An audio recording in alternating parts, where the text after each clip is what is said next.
Hello, I'm Cathy Petersen, and this is Greater Dayton Live, and we have another exciting program for you. Today, we're going to introduce you to Chris Stanley, who is the Executive Director of Fisher Houses here in the Dayton area, and hear all about the great work that they're doing and some things you can get involved with. So please help me welcome Chris Stanley. So good to see you today. Good to see you. Thanks for having me. Thank you. So tell us, what are Fisher Houses? I know some of us have probably heard the name, but what is the Fisher House? Well, we're kind of one of the best kept secrets because we don't advertise nationally, but Fisher Houses are compassionate care homes, just like Ronald McDonald Houses, except our mission is to support the wounded, injured, and ill military men and women, veterans, and their families who come in from all over the world to receive treatment at the Wright Pat Medical Center or now the Dayton VA Medical Center. It really is such a noble cause, supporting our military and our families, and this is such a big military supporting community. So tell us, where are the Fisher Houses here, and what are they like? Fisher Houses, we have two out at Wright Pat, kind of a short history. We started with the Nightingale House. That's the first compassionate care house in the Department of Defense, and opened that out at Wright Pat in May of 1990 by converting a base enlisted duplex over, and our initial focus was on taking care of children that were receiving care, families of children that were receiving care. Later in 1990, the Fishers came along and they were asked to build one house in Bethesda, Maryland to support the naval base there. And what started as a request, they said, we'll build three, one for the Army, one for the Navy, one for the Air Force. You just tell us where. What started as a request and an offer of three turned into now, just a couple of weeks ago, they opened Fisher House number 80. And so we have three here in Dayton. We opened Fisher House 1 at Wright Pat in May of 1990. That is a 9-bedroom, $1 million house when that opened. We opened Fisher House 2 at Wright Pat in April of 2011, and that was a $4 million house. That one has 12-bedroom suites. The Nightingale was demolished in February of 2011 in anticipation of the opening of the new one. And just last October, we opened the new one down at the Dayton VA Medical Center on the campus there. And that was a $7 million house that we opened to support the families of the veterans receiving treatment at the medical center there. And how many individuals are helped by the Fisher Houses here in the Dayton area? Historically, out at Wright Pat, the new one at the Dayton VA we don't have a long history with yet, but out at Wright Pat we've helped on average about 1,000 families a year, nearly 25,000 families in the 29 years of existence, and we see that going up to in excess of 1,500 families a year now that we've opened this new one at the Dayton VA. How long have you been involved with Fisher Houses? I got involved with Fisher Houses about 25 years ago. Still had hair back then, and I became the executive director over 17 years ago. Yes, so you've been involved a long time. What does it mean to these families and to the service members to have a place like this? Well, if you can imagine what it's like to be sent somewhere else, so many of your viewers know somebody who's had to go someplace else to receive treatment. Let's just say the Cleveland Clinic or the Mayo Clinic. You're already dealing with that situation, and that's stressful enough, but then you have to figure out, where am I going to stay? How am I going to pay for that place to stay?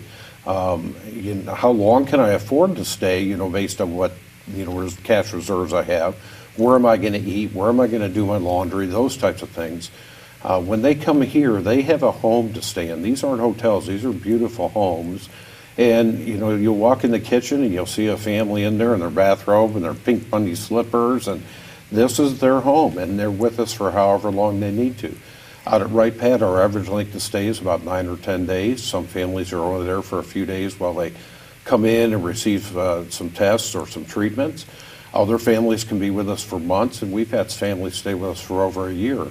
Now, if you can imagine what that would do financially to a family, but when they're dealing with that loved one who's receiving either inpatient or outpatient care, and they're there to support that family, a family's love is good medicine, and any medical professional will tell you, having that family there actually enhances the quality of care and the recovery for that individual receiving that care.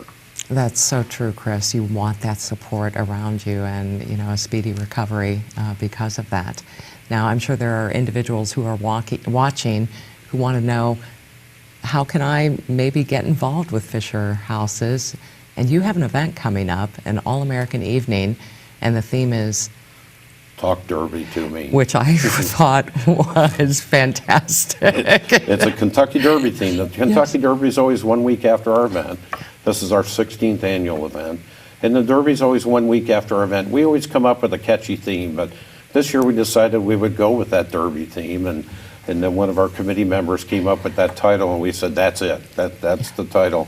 So it's going to be at the National Museum of the U.S. Air Force on Saturday, the 27th of April. Doors open at 5:45. It's unlike military banquets or other events you go to where you have an assigned seat. It's open seating. It's an all-you-can-eat gourmet buffet done by Elite Catering and Events here in Dayton, which has a great reputation. Beer, wine, soda, water included in the price of your ticket. We don't even bring a pay-as-you-go bar. Something special this year, Ugly Dog Distillery and Indian Creek Distillery will be there with their products, providing samples of their products. Silent auction, live auction, and entertainment. Jim Booker and Dan Edwards are our co-MCs for the event, so it's going to be a good time. And so, come on in and horse around and have a good time at our event. It sounds like so much fun for such an amazing cause. How can I go? What do I need to do? Tickets are $90 a piece, which, it's very reasonable for many events that are held here in the area. 30 of each is tax deductible. Information's on our website on the tickets. The invitations will go in the mail mid-March with RSVP of about the 17th of April, I think it is. People it's open to the public, and it's at the museum, so you don't have to go through a gate to get, the base to get in. People can just purchase tickets and come on out and have a good time. Whether they want to participate in live or silent auction is up to them. But I can tell you with the silent auction, some of our items will start bidding at $5 a piece. So it's not like it's a high dollar event either for the ticket or to participate in the auctions. Everybody can have a good time. What should I wear? This is a Derby theme, and I know hats are big at the Derby. So we're telling people either themed attire, business casual, or patriotic. You don't have to come dressed in the theme, but we are going to have a themed attire contest that evening. And you might even see me during the evening in a jockey costume, riding my stick horse up through the main aisle of the event to go up to the stage and speak. That would be worth it, I think, to anybody. I'm not sure that would be worth it, because the horse would probably want to ride me instead of me riding the horse. And what a venue to have it at. The events there are spectacular. Well, we're blessed here in Dayton to have the museum. And unfortunately, when something like that is in town, the only time many people get to it is because family or visitors come and they're like, oh, maybe we should go to the museum. But it is really the most fun place to have an event, historical aircraft and even modern aircraft in there. And so it's really just a fantastic venue versus just a big ballroom. Yes, it's so much to see and experience there, and to have an event like that there makes it that much more special. Yep. Let's say I can't make it to the event. What are some other ways that I can help Fisher Houses? Well, there's a donate tab on our website, and people can donate to that. We do have some events coming up that different groups are sponsoring. On the 6th of April, the Wright State University ROTC is hosting their annual Red, White, and Run 5K on the campus. On the 10th of May, the Miami Valley Military Affairs Association, which is put together to support the military installations here in town, they're a great group. They're having their annual golf tournament out on Wright Pad. The 3rd of July, we're doing a special event with the Dayton Dragons, a military appreciation evening, and people will be able to buy tickets, and half that, I think tickets are $12 and $6 of each will come back to us, and then there'll be some events that evening. Potentially, we might be picked up to be work at the Red, White, and Brew at the Fairfield Mall on the 6th of July, which is a big event out there with fantastic fireworks. On the 21st of July, we have a special group coming in town again for their 4th year They used to be called the Wounded Warrior Amputee Softball Team, now called the USA Patriots, but they are a bunch of wounded warriors, at least single amputees, some of them double amputees. And there will be some exhibition softball games that will take place at Wright State University. We've had them in for several years, and they're a phenomenal group of folks. So they'll be having a golf tournament for them on the 21st of July to raise funds, the group that's putting it on.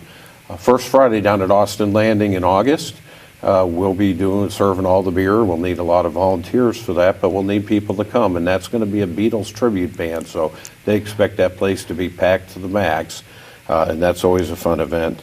24th of August is Vet Fest, put on by a local motorcycle group. And then on the 5th of October is when the exhibition games with the Wounded Warrior Amputee Softball Team, now USA Patriots, will be taking place out at Wright State. So a number of events coming up, a number of ways people can come out and support the cause. And it's been my experience. I spent 24 years in the Air Force, and I've been doing this a long time. It's been my experience that the American public, regardless of your political affiliation, wants to support our military men and women and their families, and for all that they do for this country. And we're seeing more of our wounded warriors coming back with more severe injuries and surviving those severe injuries than they ever have in the past. And so they're going to need care for a very long time. And Fisher Houses touch lives with compassion and support those families. Mm-hmm. You mentioned volunteers. What role do volunteers play when it comes to Fisher Houses? Like, what kind of opportunities are there for volunteers? Well, we're not a bed and breakfast, so people will coordinate with the house managers and go in and provide meals for the guests. The house managers put up a sign that says, hey, on Wednesday night, XYZ group's going to come in at 6 o'clock and provide dinner, and this is what the menu's going to be, and everybody will gather in the kitchen and have dinner. We have other volunteers that come in and do yard work and those types of things. And then, of course, to pull off many of these events, we need volunteers. So volunteers are key to the success of the program. There's a very small staff running each of the 2 locations of our Fisher Houses, and so they couldn't do what they do without the generous support of the volunteers. Mm-hmm. Say I would like to volunteer. How could I get involved? Well, people can reach out to me. My contact information is on the website, fnhi.org, and they can reach out to me, and if it's something in the house, I'll connect them with the house manager. If it's one of our events, I'll work with them and get them set up to support us at one of the events. What does all of this mean for you? You are retired Air Force. You have seen a lot. You've experienced a lot. What does Fisher Houses mean to you personally? Well, it's kind of goes back to the way I was raised by my parents and helping others. And then I came in the Air Force, and my 24 years in the Air Force was spent taking care of families and taking care of the troops, whether it be in my original career field or when I was a first sergeant for the last 5.5 years or so of my career. It's always been inbred in me to take care of people, to support people, and that's what Fisher Houses do. And I can't imagine, I had a child who was born 2 months premature, my very first child. Fisher Houses didn't exist. And so I would take my wife to the hospital at 6 in the morning and drop her off, and I would have to go out to the base and report to duty. And I'd go back down there at 5 o'clock, and we'd stay till late in the evening.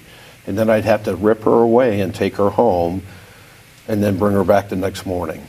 And it was very difficult for both of us, especially for Mom. She didn't even hold our son until he was over 2 weeks old. He was in an incubator, and she didn't even get to have skin-to-skin contact with him. And so I have personally experienced what it would be like not to have a Fisher House, and I want to make sure that those families have those Fisher Houses. And in the case of our veterans down at the VA, if you think about where the VA is down at West 3rd Street, the closest hotel is either downtown or down by UD Marriott or whatever. That's a long way away, and we have veterans who have come here without their families, and we've had veterans who have decided they weren't coming for care because their families couldn't come with them. And so, putting this new Fisher House on the campus down there means so much to these families, just like it has for many years out of Wright Pat. Very well said. What do you think? Will we have more Fisher Houses in the community or in the region, or? Well, we have, besides the 3 here in Dayton, there is 1 in Cincinnati. There are 2 under construction up in Cleveland right now. I don't know, depending on what the usage becomes down to Dayton VA, maybe sometime in the future, if that keeps filling up, the foundation may look at that. But right now, they have another half dozen under construction around the country, so we're not high on the priority list. We're meeting the needs that we have here in the community right now with the 3 Fisher Houses. Absolutely. So once again, tell me about the event, an All-American Evening. Talk Derby to me. We'll remind our viewers when it is, how they can get involved. Saturday, the 27th of April at the National Museum of the Air Force. Just come out, have a good time. It's just a big party and a great time for a great cause. And it raises about 25 to 30% of our annual budget. So it's a significant event to us financially, but it also helps us spread the word and support our troops. And they can go online. We'll have the URL out there, and they can go online and purchase the tickets online or contact me, and we'll get them an invitation and just come out and have a great time. And what is that website again? fnhi.org. All right, a great place to go visit and a great event to attend. Chris Stanley, anything else you would like to add about Fisher Houses? Like I said, I just know that the American public wants to support our troops, and this is a great way to do it. It's a great way to support our troops and keep the money here in the local community and provide a very welcoming environment for these families that are coming in from all over the world and show them how great Dayton wants to support them. I absolutely agree. Thank you so much. And thank you for joining us for Greater Dayton Live. We appreciate you tuning in, and we hope to see you at the event for Fisher Houses. Thank you.